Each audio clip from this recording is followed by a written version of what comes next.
Hello and welcome to Happy Horror Time. My name's Tim Murdoch. And my name is Matt Emmert, and you have tuned in to another horror news commentary. But before we start, I just want to let everyone know if you'd like to support us, you can go to patreon.com/happyhorrortime. It only takes $1 to help us continue doing what we do. And then if you want all of our bonus content, that's $5 a month, but it starts at $1, and that would help us out immensely. And there's a lot of it. A lot of bonus content, yeah. Okay, the first story for today is that Black Phone 2, which comes out at the end of this week, is predicted, you ready for this, Tim? Give it to me. To bring in over 20 million this weekend in its debut. And the reason why this is big is because Blumhouse hasn't had that many hits this year between Wolfman, The Woman in the Yard, Drop, and Megan 2.0.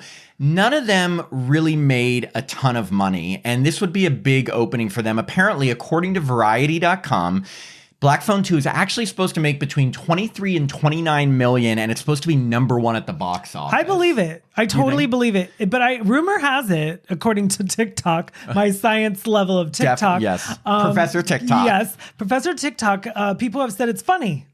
Really? Yeah, they're saying it's in addition to being scary and everything. But they're not saying it's a full-blown, naked gun. That but grabber. They're saying That grabber. It's funny. Hey, I mean, look, we know some of the best horror has some lighter moments. Welcome to Primetime, bitch.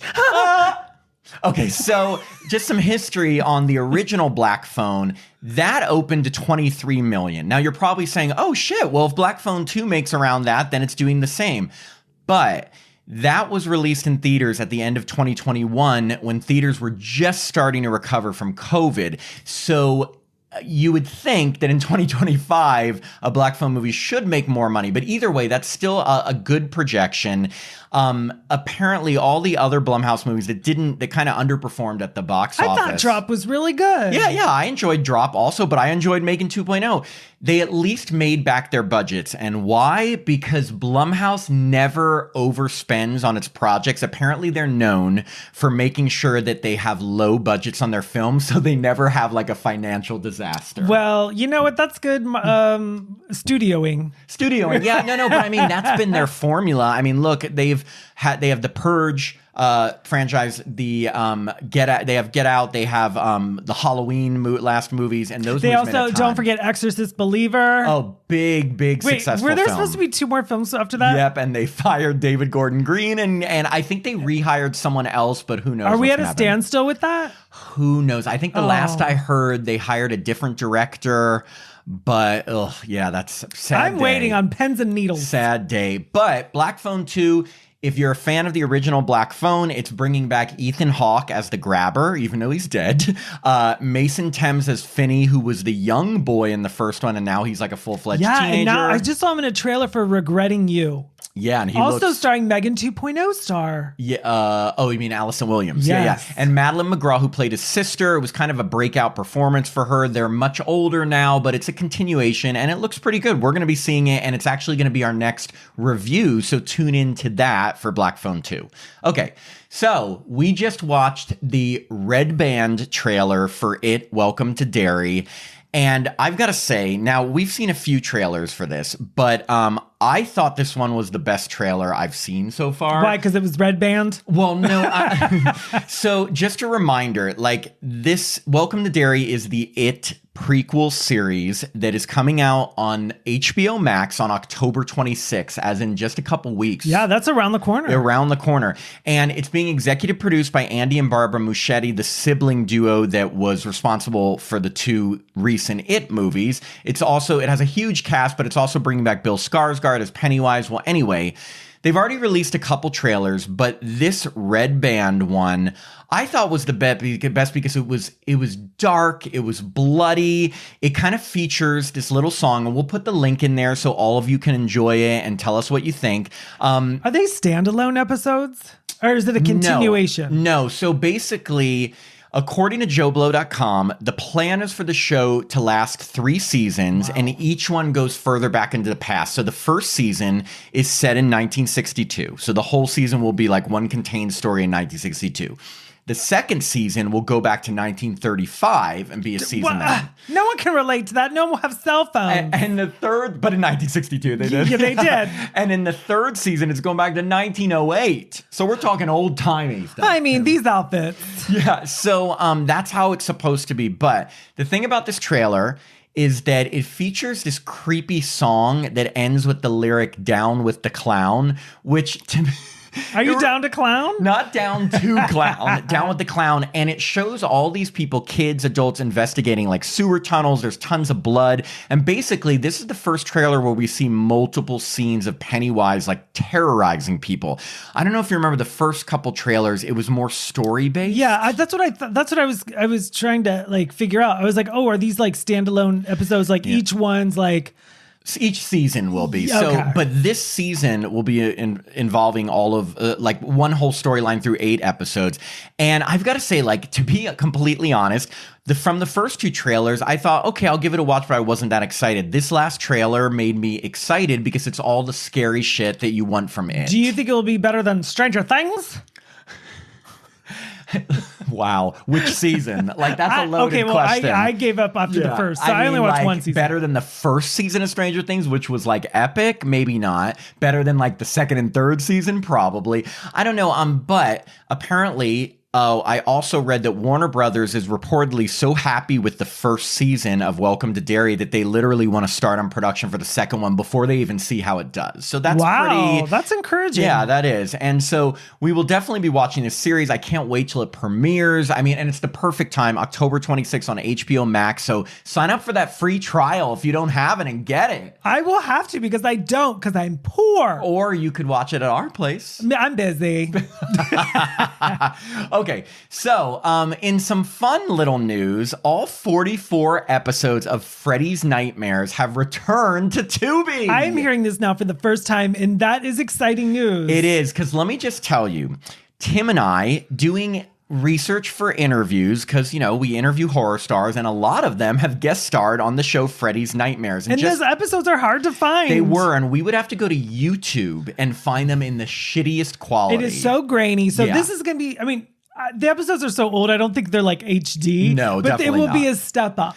A definite step up. And I found this out on bloodydisgusting.com. And the reason why this is big is because, okay, apparently they first premiered, they put these episodes on Screambox, which is almost like Shudder, a service. But then they were on Tubi for a long time. And then they took them off Tubi and they haven't been on there. Why would they ever take them off? I have no idea, but thank God they're all coming back. And if you're unfamiliar, Freddy's Nightmares, just to give you a little backstory on it, it was an anthology series that ran for 2 seasons from 1988 to 1990. But the cool thing was... that was my entire childhood. I mean, 11... those 2 years. Yeah, those 2 years. Everything else is obsolete. No. But... 88 to 1990, I was 11, 12, 13. So I remember all the, and you know, with Freddy's Nightmares, they don't make sense. Yeah, well, they do not make sense. So I was a little too young. I was like 8 to 10, and it was right before I was getting into horror. So I missed this show. So being able to watch it now is great. But what's weird about this show is that it starred Robert Englund as kind of like the person who introduced each episode, but he also starred in 8 of those 44 episodes, including the pilot, which was the most related to Nightmare on Elm Street. It served as a prequel, and apparently it was directed by Tobe Hooper. But I remember it. But we watched it. Yeah. But many of the other episodes, each episode features 2 stories, and they weren't really connected to anything with Freddy. Freddy would like talk about it, and right before a commercial he'll say something nuts, but like the sets, the acting, the story, it is just sheer chaos. Like every episode, like it kind of starts off a little normal and then it just gets derailed. Like these episodes are nuts. They are, but they also, one thing that's really cool is it was like filled with guest stars who became big names. Totally. Some of the people who guest starred on the series were Brad Pitt, Lori Petty, John Cameron Mitchell, and Mariska Hargitay. But we also, tons of the horror stars that we've interviewed were on like an episode or 2 of Freddy's Nightmares. I can't think of any offhand. I remember Leslie Dean, who was in a Freddy's Nightmare on Elm Street movie. Yeah. Yes, and she also said that Robert Englund directed her episode. Oh, yes, that's amazing. Wait, but there were others. I swear there were literally 5 to 10 of our guests. Maybe William Butler? Maybe. Yes, because he touched it. But I know there was more. But anyway, so you can catch that on Tubi if you don't have Tubi. I'm going to watch one every single night. For the rest of your life. Forever. It's a free app, so you can just get it on the App Store. We love Tubi. Okay, another trailer dropped. It's for a new thriller directed by Sam Raimi called Send Help. Now, did you see this one? I did. Yeah. I am so excited about this because it's like one of those like flip the dynamics of like who's in power and who's not in power. Exactly. So I love it. And the guy Dylan O'Brien, he's in that new movie Twinless. Yeah. So he's like having a moment in the cinema. You know what's funny is that this movie stars Rachel McAdams and Dylan O'Brien, and you would think, oh my God, Rachel McAdams, huge name, is going to be the big star, big name in the movie. But like Tim said, Dylan O'Brien's kind of having a moment, and it's like equal billing with Rachel McAdams. But I've got to say, this movie reminded me of if you took the TV show Lost, combined it with Castaway, and combined it with Eli Roth's The Green Inferno. It's like chaos, getting trapped on an island, weird shit, and blood. Well, it's interesting because like I think Rachel McAdams is like my age. So, and I think O'Brien's a little younger. Mm-hmm. So I find that interesting. Like usually the man is older and the woman is younger. So I like that they have an older woman and a younger man. Yeah. Well, according to Deadline.com, Rachel McAdams plays an undervalued and disrespected employee who winds up stranded on an island with her awful boss, and he's just a complete shithead. And they are survivors, the only two survivors of a plane crash. But in the trailer, it looks like that even though McAdams is kind of like the more timid person just taking all the shit from him at work, the tables turn when they're on the island, and apparently it becomes a, quote, darkly humorous battle of wills and wits to make it out alive. I love it. I cannot wait to, I'm actually surprised this storyline has not been made into a movie earlier. Like it seems obvious. Like well, it's like they've done Strand on an Island a million times, but they haven't done the like two people not banding together, but actually opposing each other. Oh, and the biggest thing did I say at the beginning, it's directed by Sam Raimi. Right, and the two writers are the guys that did Freddy's Freddy versus Jason. Damian Shannon and Mark Swift are the writers, but Sam Raimi, who we all know from Evil Dead, so he knows how to do tension and horror and things. This movie is slated to be released on January 30th, 2026, which is kind of cool because January, February is not the biggest time for horror, so to already have one that looks pretty good, and this is more thriller, but still, it kind of reminds me of the other movie she was in, Red Eye. Yes, another it does plane have that. film. So it's another this time, but they don't crash. She just gets basically hijacked. Right. So this time they crash. But so look for that January 30th. We'll put the trailer in the description. Let us know what you think and if you're excited about this movie. And she was in Mean Girls. Let's not forget. Well, I mean, I will never Regina forget George. that. Okay, so in our last story for today, and this was like a crazy just tidbit I read, which I was like, oh, okay. Director of A Nightmare on Elm Street 3 Dream Warriors, Chuck Russell, apparently said on a podcast recently that he would love to return to the series. That's cool. Now, according to DreadCentral.com, so Chuck Russell, who's fresh off that Witchboard remake. I loved it. No comment.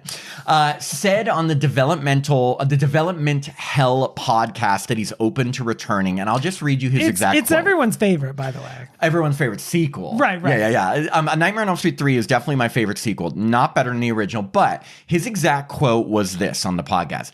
I'd love to do another Elm Street if there was the full support of everybody. Patricia Arquette has said she'd like to do it again in the press. Very interesting because she didn't talk about it a lot earlier in her career. She was so terrific and went on to have such a great career. I think that's a good idea too. I still think Robert for me is the only Freddy. Were I to be involved in a new Elm Street, A, I'd be delighted, and B, my first goal would be to get Robert involved. So again, this is just talk. Like, is that going to happen? I mean, even if they get Tuesday Night, who played her role, Kristen, I think that'd be cool. Well, but again, you'd have to see, is he doing a direct sequel to his part 3 and ignoring the sequel? Like, there's always those like timeline things. Well, actually, Kristen died. Yeah. Well, in part 4. Yeah. So if he did a sequel to part 3 and 4 didn't happen, that's already too confusing. I mean, Halloween is done in a million times. True. So but here's another crazy tidbit that was floated during this podcast. The host of Development Hell, Josh Korngut, floated the idea of Jim Carrey, who Chuck Russell worked with on The Mask, playing Freddy Krueger if Robert Englund wouldn't, because he's gotten older.